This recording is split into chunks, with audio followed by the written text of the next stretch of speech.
Assalamualaikum warahmatullahi wabarakatuh. Selamat pagi dan salam sejahtera untuk kita semua.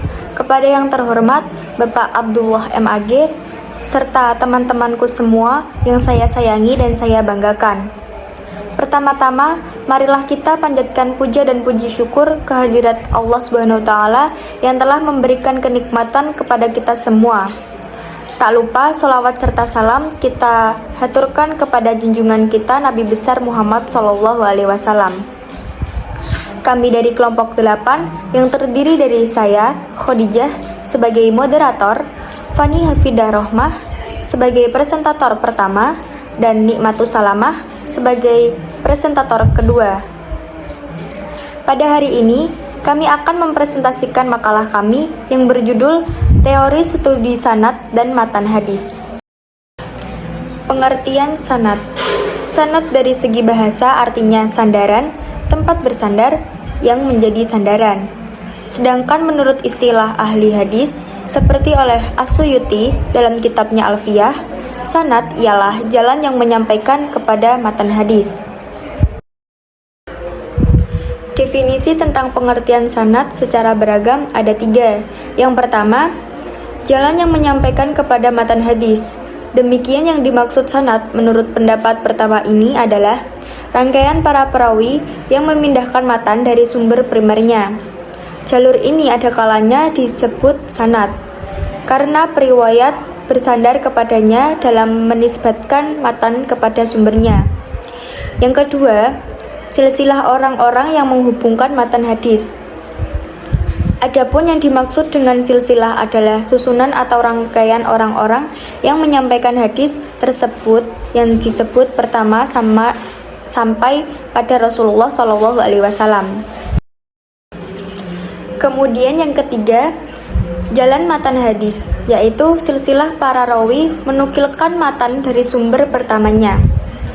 Dapat dikatakan bahwa sanad adalah satu kesatuan periwayat yang meriwayatkan hadis Nabi SAW secara berurutan dari periode ke periode sejak periode sahabat hingga mukharij atau periwayat terakhir. Langsung saja saya akan melanjutkan pemaparan materi mengenai studi sanad dan matan hadis. Dan mengenai tinjauan sanad hadis dapat dilihat dan ditinjau dari segi kuantitas dan kualitasnya. Adapun sisi kuantitas yakni jumlah periwayat yang meriwayatkan sebuah hadis pada periwayatan di setiap jalur sanad dari masa ke masa atau dari generasi ke generasi.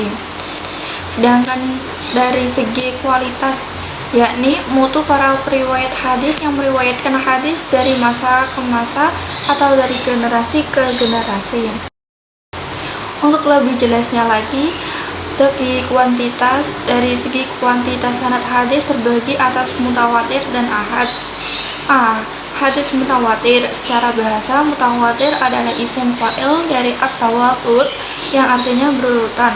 Sedangkan mutawatir menurut istilah adalah apa yang diriwayatkan oleh sejumlah banyak orang yang menurut kebiasaan mereka terhindar dari melakukan dusta mulai dari awal hingga akhir sanad.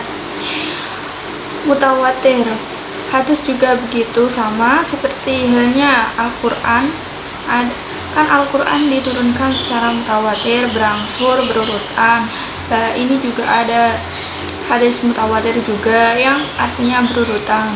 Selanjutnya, perlu diketahui juga hadis mutawatir itu berguna bagi ilmu doruri, bukan nadori.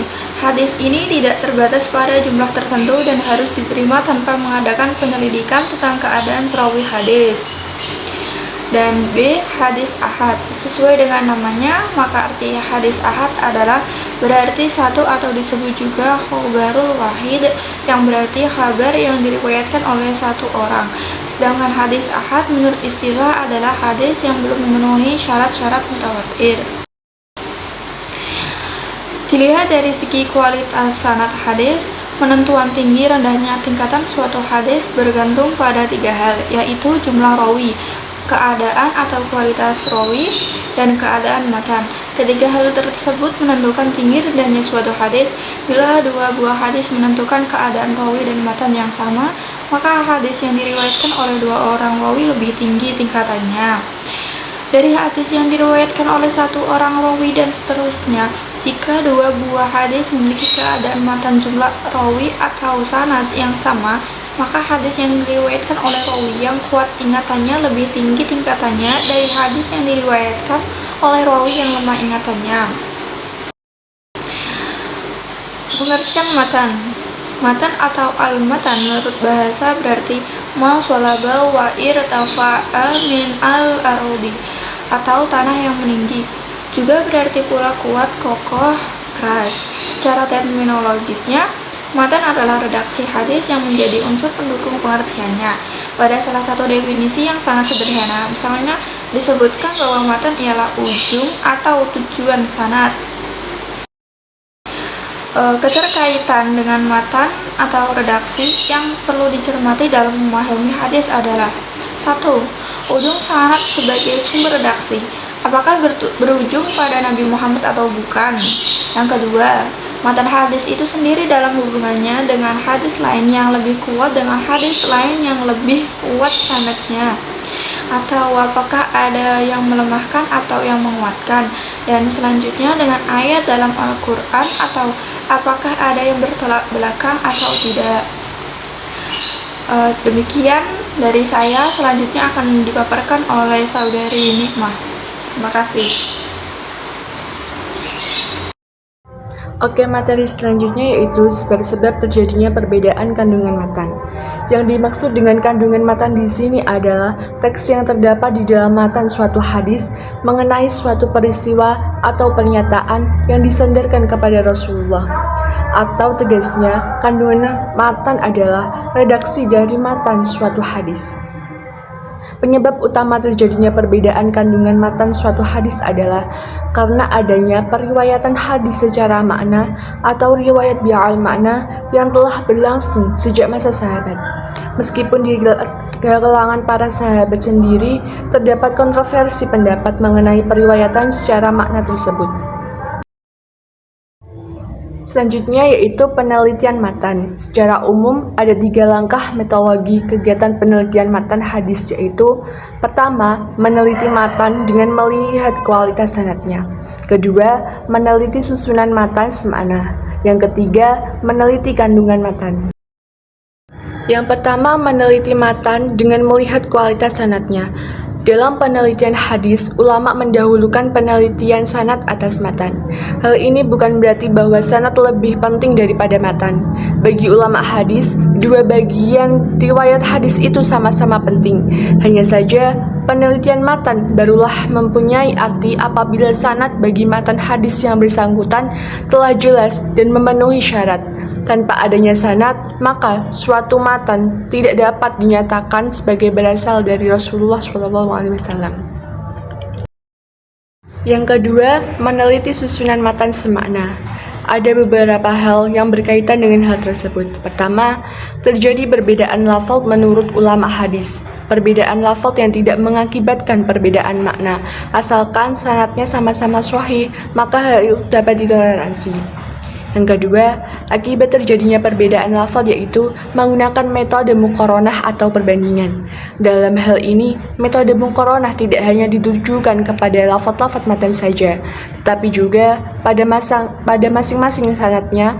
Dengan menempuh metode muqaronah, maka akan diketahui apakah terjadi perbedaan lafaz pada matan yang masih dapat ditoleransi atau tidak. Yang ketiga, meneliti kandungan matan. Ada beberapa hal yang menyangkut tentang hal tersebut, yaitu: pertama, kandungan matan yang sejalan untuk mengetahui ada atau tidak adanya matan lain yang memiliki topik masalah yang sama. Perlu dilakukan takhrijul hadis bi'al maudhu atau penelusuran atau pencarian hadis dari berbagai kitab hadis sebagai sumber asli dari hadis. Yang kedua, membandingkan kandungan matan yang tidak sejalan.